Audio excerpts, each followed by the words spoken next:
You are welcome to our channel. Keep liking. Don't forget to subscribe. Make sure you give us your thumbs up and please make sure you share.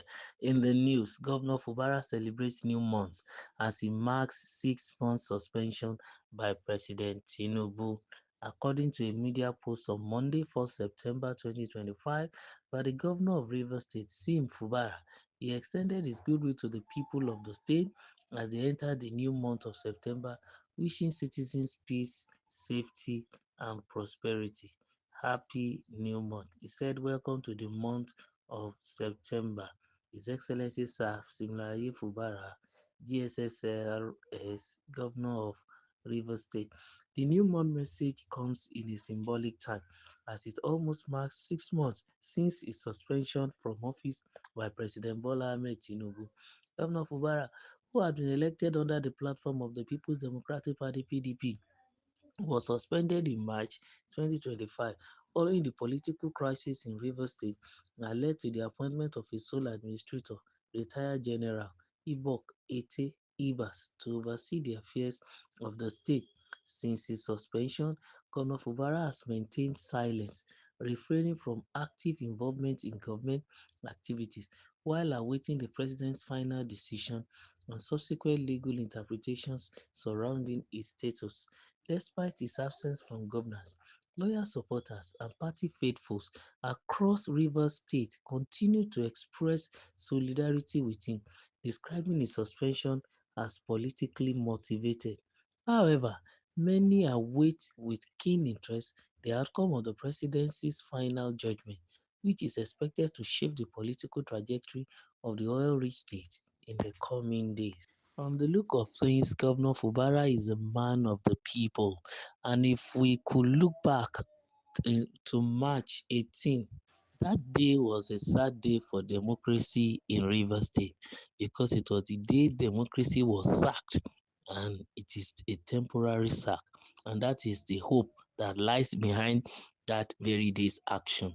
And why was democracy sacked? There has been feud between Nyesom Wike, the immediate past governor of the state, and the current governor Simlalaye Fubara, snowballed into the action taken by the federal government to declare a state of emergency in the state. It all started with the fact that only God knows what is happening underneath, but the State House of Assembly wanted to impeach the governor.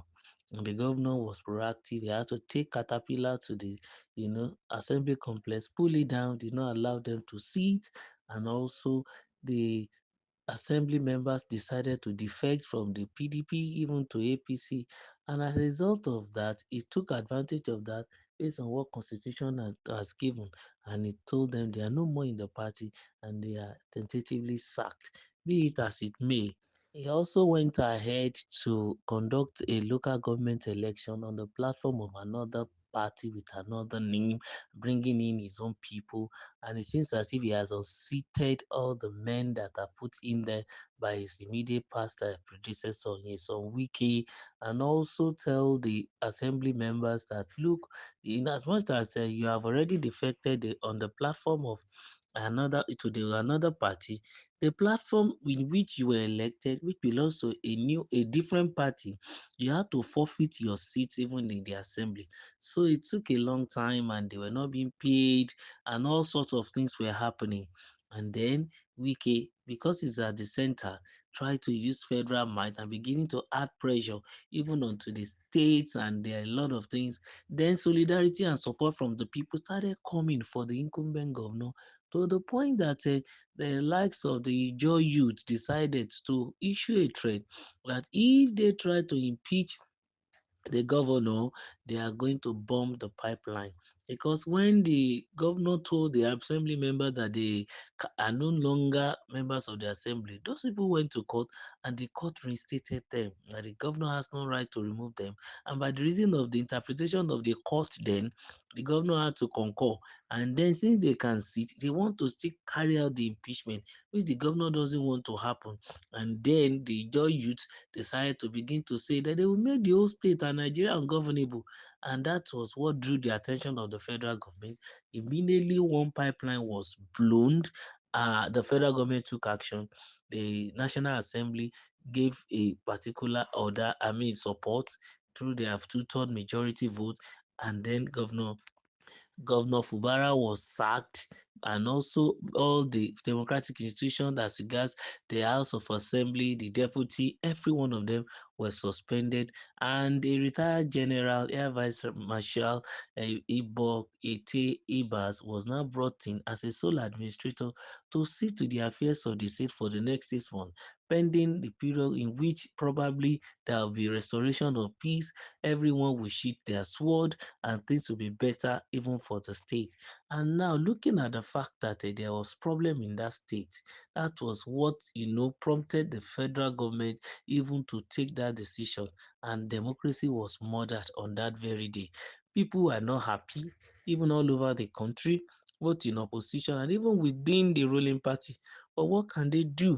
Because of the fact that we are running a mono economy, and petroleum is our major stake, and Rivers State is one of the major states with all this oil for Nigeria.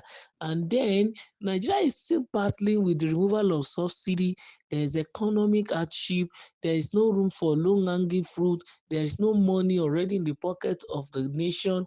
And then the little that the government is trying to do at the top, in order to help to cushion the effect of the harsh decision of the removal of subsidy, some people now started blowing the pipeline, which want to send government back even to on an ugly reality, which resulted into the declaration of the state of emergency. That if democracy is halted in one state, so that the remaining 35 states, including the Federal Capital Territory, can survive, I think it's better to sacrifice one in order to save.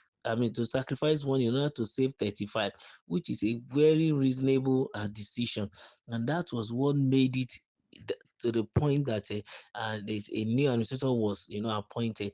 But within the purview of 6 months now, we've been able to see some actions and activities and some inactions too, like the governor himself was silent and was peaceful, and they have been able to reach some agreement with the other party, and then we have seen some of the things that are being done, believing that a peace is coming back. And one of it is the local government election that was held. It was peaceful, there is no problem, and all those who have already pick factions and the like, everybody is quiet now. It seems as if Fubara is enjoying the support of his people, even when he is outside power, and they are hoping and waiting that by 18th of September, he will return to power. So for him to wake up on the 1st of September to greet the people is so significant that by the 18th day of that month, democracy will resurrect again in Rivers State. Well, we want to believe the presidency will do that, and they will be congratulating the new governor and the people of Rivers State. Don't forget to like, to share, and also to subscribe to our channel. Thank you very much.